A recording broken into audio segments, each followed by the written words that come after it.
There was an infamous interview in 1997, one of the rare ones you did with Big Van Vader, a legend in Big Van Vader. I think you know where I'm going with this.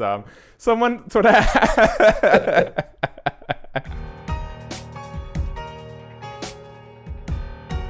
What up, everyone? Shakiel Mahjouri here for CBS Sports, and you know who this is. He is a seven-time WWE World Champion, and before you know it, WWE Hall of Famer. He strikes fear in the hearts of opponents and optometrists with his eye rolls. The Undertaker, how are you? I'm good. How are you, sir? I'm doing well. Thank you so much for doing this today. It's an absolute honor. I'm sure you've been getting that all day, but I am so excited. And what a great time to do this ahead of your Hall of Fame induction. Yeah, actually, I needed a little bit of a break. I've been working on the speech. Didn't realize that the pressure was going to be quite as much as it is, but Wow. it's going to be interesting. Okay, well, that's very interesting to hear, and we're going to get to it. Before we do, I just wanted to open with this. Now, I don't know how much you're on the internet, but there is sort of a fan favorite Undertaker moment. I think it was Backlash 1999, around that time, where I know you and Vince McMahon are on good terms, but at this time you decided to abduct his daughter, Stephanie McMahon, and there's a shot of you driving the limo, rolling down that window, turning your back, and laughing. Where to, Stephanie? I don't know if you know how obsessed fans are with that clip, but do you have any fond memories of that storyline of shooting that scene? Oh, that scene. There's times where you do something and you just know, like, that's money, and then there's other times you got to watch it back and you critique. And as soon as we did it, the scream and everything, it was just one of those times where you go, is going to be this is going to be a classic that people remember for, I didn't know they'd remember it this long and be so, so relevant at this stage, but I do remember shooting it that day, and it was set up so well, and caught people so off guard that, that it was a really, really cool segment that we did that day. And you're right, it has lasted. Speaking about Vince McMahon, he recently appeared on Pat McAfee's show and sort of revealed that he would be the one inducting you, and what sort of honor that was for him. Sort of turning that around, how does it feel for you? Not Vince McMahon doesn't induct everyone into the WWE Hall of Fame. How does it feel for you to have him being the one up there on the podium? I mean, how else could it feel? I mean, it's such an honor.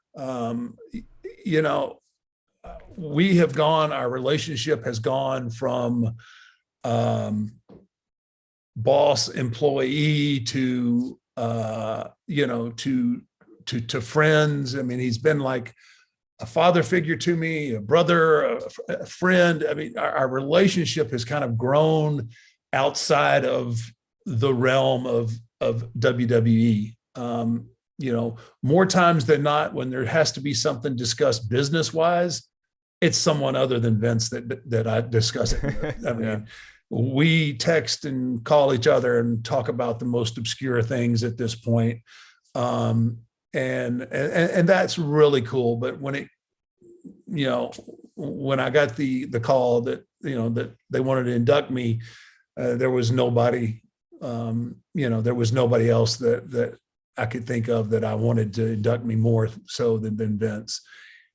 And put it this way, he brought me in, and he'll take me out. So that's pretty cool. Well, speaking of how you were brought in and how you went out, you made your televised debut at Survivor Series. Fast forward decades later, you retire at Survivor Series. Now, I know obviously that was sort of at the height of the pandemic, and we had to do it without fans in attendance. I know that's something that a lot of fans were sort of disappointed by, Mm-hmm. not by you or WWE, but just by the circumstances and not being able to celebrate with you. Now, from what I understand, this is a fully packed Hall of Fame. How does it feel for you to be able to have this send-off now in front of your fans and your colleagues and just people who've adored you in your career for all this time? Um, the short answer is extremely special. The long answer is it's extremely nerve wracking Yeah. in the sense, in this sense. Now, I've wrestled I've wrestled in front of 100,000 plus crowds, not bat an eye about it. I can get in front of, thousands and thousands of people as the Undertaker and cut a promo on somebody. Don't think twice about it. But what's going to happen at the Hall of Fame is, yes, you're going to get a kind of a retrospective of the Undertaker and his 30 plus years with the company, but you're going to get a look. You're going to get a look behind the curtain at Mark Calaway and what all of those things that people have been so attached to for all those years. You're going to find out, what those things have meant to me personally. And, the retirement, you said it was during the pandemic. And it was what it was. That was easy. I mean, it was hard for me to say that I'm retiring, but it was easy because there was nobody there. Now I'm going to be making eye contact with, 15, 20,000 people, and try and keep my composure. There's going to be some emotional moments, I'm sure. But I'm just at this point, I'm extremely honored that I'm being inducted, and I'm honored and I'm excited to be able to share some things with the fans who have been with me all these years. It's really exciting. I imagine you've been asked that a few times today, and I'm forcing you to relive through the stresses. But if I may, I think, maybe uncomfortable at times on your end, but I can't imagine people not leaving that Hall of Fame ceremony satisfied. I mean, yeah, you could walk up there, say rest in peace, and walk off, and I think people would just be thrilled to be a part of that moment. Well, hopefully they get a little more than that. It depends. I get stage fright and forget everything that I was going to say. That might be it. Might have to do a throat slash, eye roll, and call it a day. But no, I know for me, it's going to be an extremely emotional, special night. And I deep down, I'm very, thankful that there will be an arena full of people there to see it, and I get to share that with them. I know Damian Priest was telling me he'd fight for a front row seat to this Hall of Fame ceremony, so keep an eye out for him. Now, I know, obviously, especially when you were the dead man, The Undertaker, maybe not quite as much with the American Badass, you didn't do a whole lot of press. Obviously, preserving that character is something that's very important to you, and I think for a lot of fans, you're one of the last bastions of that. Not the last, but one of the last, and I think people have always really appreciated it. Now that we've had a year of you maybe doing a little bit more press, has this experience over time become more liberating to sort of strip away that character and be able to speak more openly? Is it something you're beginning to get more comfortable with? Yeah, like doing these kind of things has become much more comfortable, and speaking about the business. Now, when you start talking about your career and Hall of Fame, and then you add fans to it, I'm going to be as honest and as I can. I'm going to be a nervous wreck out there, because I can share. I can share stories of things that have happened from Mark Calaway's perspective, but actually to share the things that I'm feeling, that's going to be a first for me. That's really going to be new, and I can, like I said, I can tell stories of things that me and Godfather did years ago and laugh about it and ha ha. There are some stories there. Yes, there are a few stories, some that we can actually say in public. But when you start, when you pull the curtain back and you start, unraveling the emotions that come with it, it's going to be a very interesting night for sure. And I don't know how well I'm going to do. when I first started doing this media over the last year or so, I got all the hate from like, well, there goes my childhood. Boo. Right. Forget There goes that. my childhood. There goes, well, what happens when the Undertaker is a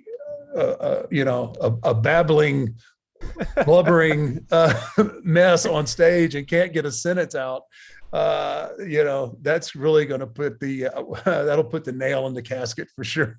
Well, I was going to say, I think it's super refreshing, growing up at times being petrified by The Undertaker and at times being super inspired by The Undertaker. I thought it's a very refreshing take to see this side of you. But let me spare you from too much more of fretting for what's to come. Let's start doing a little bit of retroactive stuff as we wrap up here.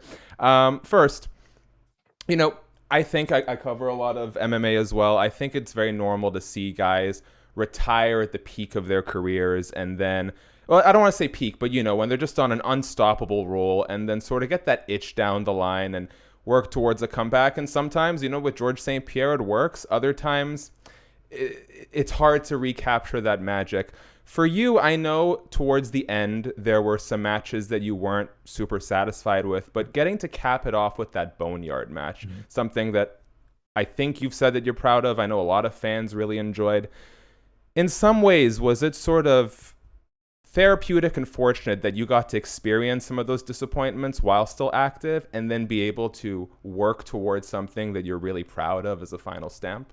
Yeah, absolutely. That was, I was so disappointed in my performance with Roman at that Mania. And I could give you 100 excuses, and my hip was this and all of that. But, I'm the one that made the decision to do it. So I've got to accept the consequences of that decision. But yeah, it was very gratifying. It was very gratifying to do something. One, it was special because I've always wanted to work with AJ. Although we had, the original plan was to actually do it in a ring and more conventional manner, but to be able to share such a unique match and go out with such a with a positive, I think it was the best case scenario for me. I don't know. I don't know that if the match had been in a wrestling ring, although I was in great shape and felt really good and motivated. I think everything worked out the way that it should, and I left on an extremely high note, and I was personally satisfied, and that was what I was searching for those last few years, is that one match that I could hang my hat on and say, I'm done, I'm good, it's time to go home. I'm so happy that you got it. The higher power, there's the corporate ministry. There were rumors that another guy was supposed to come in and fill out the role of the higher power that was ultimately revealed to be Vince McMahon. What are your memories of that storyline? Because I know that it's one that is divisive amongst fans, but really sticks out because it was a huge storyline in the company at the time. It was a huge storyline. I wasn't a big proponent of the higher power being Vince. I thought it watered the ministry down.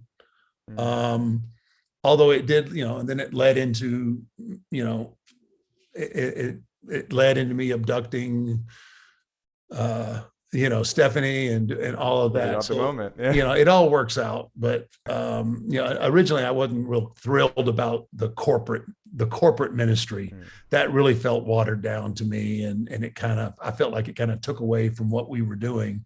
Although, like I said, we got it back, but, hey, anytime you can be involved in a storyline with the boss, it's you're going to get you're going to get a lot of eyes on you. So, it all worked out. There was an infamous interview in 1997, one of the rare ones you did with Big Van Vader, a legend in Big Van Vader. I think you know where I'm going with this. Someone sort of got some deep cuts. Shout out to the internet for the questions they submit. Someone was the host was sort of disparaging about the authenticity of what you do for a living, Right. and you gave, as Vader called it, a very diplomatic answer. Vader, not so diplomatic. He kind of got in the guy's face a little bit. What are your memories of that interview and sort of watching in real time as Big Van Vader took a little bit more of a hands-on approach? Yeah. So, you know, if it had happened over here, I think, you know, I would have been a little bit more aggressive. But I'm trying to think. I think we might have been in Kuwait, or we were somewhere over there region, in the Middle East, right? And I'm just sitting there thinking, and you know, I got my shades on, and I'm sitting there with the belt, and you know, and Vader, I could see it. I mean, I could see it coming long before it ever happened. And I'm thinking to myself, don't do it, Leon. Don't do it. He's doing it. Yep, this is not going to be good, right? And everything just broke down immediately. And I'm thinking, oh my gosh, like you don't know when you're in a foreign country, what the ramifications of putting your hands on somebody else is. I mean, you know, it could be a misdemeanor. You just don't know. So you don't put yourself in that situation. I mean, I appreciate Leon. I appreciate the fact that he was protecting his business, and but there is a time where you have to be a little more diplomatic and a little more vague, and you can say things a little differently. But when you start putting your hands on people, it hadn't turned out well for many people that decide to slap a reporter or grab somebody because they mark on your business. And I just I remember them whisking me out. Like when everything broke down, I remember Jerry Briscoe grabbing me and like, let's get in the car. We're getting out of here. And you know, and I look back and I see Leon like, well, what do I do? And I'm like, I'll see you at the hotel, brother. Yeah. Because I'm getting pulled. I mean, I'm physically getting pulled to get into the car and get out before everybody gets arrested. And because we just didn't know. But yeah, I knew that was going to be a bad decision right away. And it was. He didn't leave with us. He had to stay there for a week or so after we all left. Sorry I know we're short on time here, but I'd be remiss if I didn't ask, and sorry for the tonal shift here, but obviously another legend, Scott Hall, tragically passed away. I'd love to get just your thoughts on the kind of guy that Scott was. Man, you know, one of the great in-ring workers. You know, he was really gifted. Him and Shawn's ladder match in Madison Square Garden, you know, it's just, I mean, it's one of those legendary, iconic matches. It's just another sad example of you know, we lose and have lost way too many guys at way too young of age. You know, some of our choices that we make early on, we don't see the ramifications later in our lives.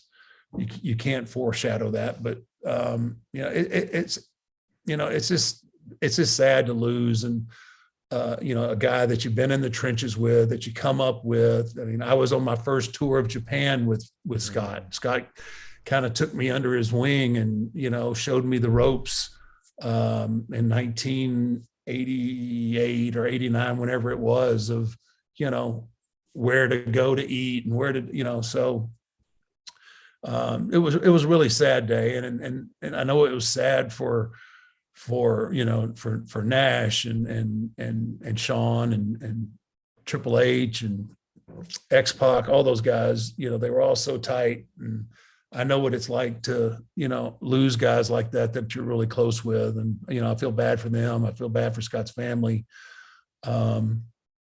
But yeah, it's just another sad, another sad loss that our business has suffered. Yeah. And my condolences to Scott, his family, his friends. Last thing to finish off on, because I'd hate to leave you with that. NWO, Scott Hall, Kevin Nash, Hulk Hogan. There was a Monday Night Raw in 2002 where Hulk Hogan did something that no one should ever do, and he stole your motorcycle. You were waiting up at the rampway. He was trying to drive that sucker up to you, and he just couldn't get the motorcycle going. Can you just tell me what was going through your mind and what sort of discussion took place afterwards? Yeah. I'm sorry, I'm pulling you every way emotionally here. No, that was, it was funny. I mean, there was, when you're dealing with, mechanical things, they're gonna sometimes just bite you in the ass, and that's exactly what it did. The bike would not start, and he tried his hardest, and the harder he tried, the worse the segment got, and it just got to the point where it was just funny. I'm just glad it was him that couldn't get the bike started, and it wasn't me. But that's what you get for you try to steal another man's motorcycle. That's karma. What that is. Yeah. That's just you shouldn't you shouldn't do something like that. And he definitely paid the price. But yeah, that was horrible. That was it was so bad that it was good. It really was. Live TV for you. Yeah, it's great live TV. I'm trying to steal the bike that won't start. All right, Taker. Well, man, thank you so much for doing this today. Thank you for letting me go over time with you today. I want to leave you with the last word, so I'm going to do my part very quickly. Thank you to everyone who watched this. If you can, please subscribe and tap that notification bell. Let us know in the comments section, what is your favorite moment of The Undertaker's illustrious career? Thank you to CBS Sports, as always, for empowering the video. Full feature on cbssports.com with The Undertaker ahead of the 2022 Hall of Fame class in the description of this video. Taker, if there's anything you want to let the people know, please let them know.